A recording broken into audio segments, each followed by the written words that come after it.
دجال کے بارے میں آتا ہے کہ وہ دنیا کے سارے خزانے اپنے پاس جمع کر لے گا اور پھر جو اسے خدا مانے گا وہ اسے ان پر نچھاور کرے گا، اور جو اسے خدا ماننے سے انکار کرے گا وہ اس پر تنگی مسلط کرے گا، اور یہ سب اللہ کے حکم سے ہوگا، کیونکہ وہ ایک آزمائش کے طور پر انسانیت پر مسلط کیا گیا ہوگا۔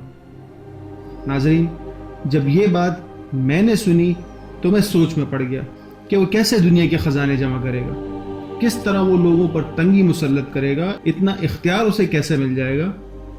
میں نے جب تحقیق شروع کی تو کچھ ہوش ربا حقائق میرے سامنے آئے جس نے مجھے حیرت میں ڈال دیا، کیونکہ یہ سب واقعات ہمارے سامنے ہوتے رہتے ہیں جسے ہم دراصل نظر انداز کر لیتے ہیں۔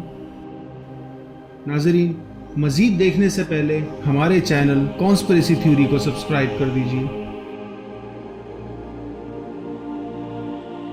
آپ نے کبھی اگر غور سے اپنی کرنسی کو دیکھا ہو تو اس پر ایک جملہ لکھا ہوتا ہے، حامل ہذا کو مطالبے پر ادا کرے گا۔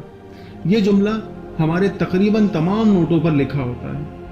آپ نے کبھی سوچا ہے کہ اس کا مطلب کیا ہے اور یہ کیوں لکھا ہوا ہے؟ یقیناً نہیں سوچا ہوگا، کیونکہ ہمیں ہمیشہ سے یہی سکھایا گیا ہے کہ اصل کرنسی یہی کاغذ کے نوٹ ہیں، جبکہ ایسا نہیں ہے۔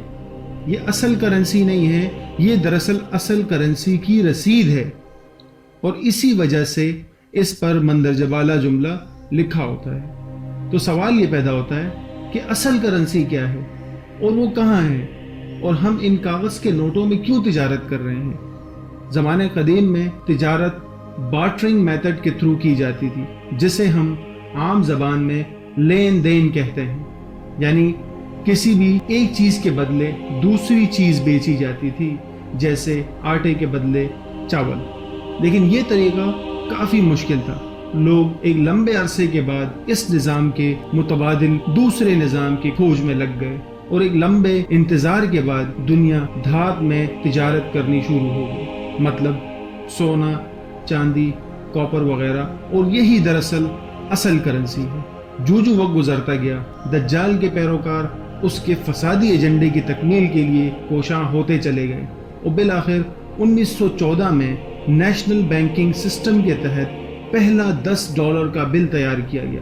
لیکن یہاں یاد رہے کہ یہ پیپر کرنسی پہلے 1690 میں بنائی جا چکی تھی، لیکن اس وقت بہت سی لیمیٹیشنز کی وجہ سے اسے پھیلایا نہیں جا سکا۔ اس دفعہ بھی تقریباً 3 دہائیوں تک کا انتظار کیا گیا، اور دوسری جنگ عظیم کے اختتام پر ہی ورلڈ بینک اور IMF جیسے ادارے قائم کیے گئے، جنہوں نے پوری دنیا کی اکانومیز کو کنٹرول کرنا شروع کیا اور پیپر کرنسی کو تقویت ملی۔ اب معاملہ یہ ہوا کہ کرنسی کتنی پرنٹ کی جائے۔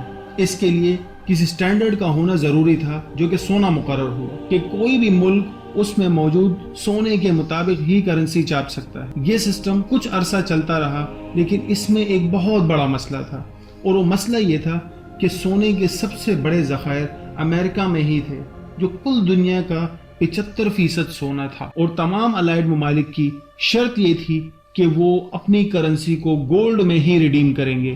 یہاں انہوں نے ایک نیا قانون متعارف کرایا جسے برٹن ووڈ سسٹم کہتے ہیں، جس کے تحت تمام الائڈ ممالک کرنسی کو ڈالر میں ریڈیم کریں گے، اور وجہ یہ بتائی گئی کہ کسی بھی کرنسی کی بیک پر اس کے مطابق گولڈ نہیں ہے۔ اس کا مطلب یہ ہوا کہ جب پیپر کرنسی متعارف کرائی گئی تو اصولوں کے خلاف نوٹ چھاپے گئے، پھر ان ممالک کو مجبور کر کے ڈالر پر لایا گیا، اور یہی وہ ٹائم تھا جب دجالی مالیاتی نظام کا نفاذ ہوا۔ پیپر کرنسی کو نافذ کرنے کے لیے ورلڈ وار 2 کا سہارا لیا گیا، اور اب یوں محسوس ہو رہا ہے کہ آن لائن کرنسی کے نفاذ کے لیے یہ کورونا کا سہارا لے رہے ہیں۔ ابھی کچھ دنوں پہلے آپ نے یہ نیوز سنی ہوگی کہ ساؤتھ کوریا نے کورونا سے بچنے کے لیے اپنے کافی سارے نوٹ جلا دیے۔ چین میں بھی ایسا ہی کچھ نظر آیا، اور پاکستان میں بھی آن لائن ٹرانزیکشنز کو پروموٹ کیا جا رہا ہے۔ کیا یہ سب کچھ کرنسی کو ختم کرنے کے لیے کر رہے ہیں تاکہ لوگ آن لائن کرنسی پر آئے اور دجال کو دنیا کی دولت پر قابو پانے میں آسانی ہو؟ کیونکہ یہودیوں کا یہی وتیرہ رہا ہے کہ جب بھی یہ کسی مقصد کو پورا کرنے لگتے ہیں، اس سے پہلے یہ ایک بہترین گراؤنڈ سیٹ کرتے ہیں۔ اور عوام الناس کو جھوٹ میں الجھا کر حقیقت سے منحرف کر دیتے ہیں۔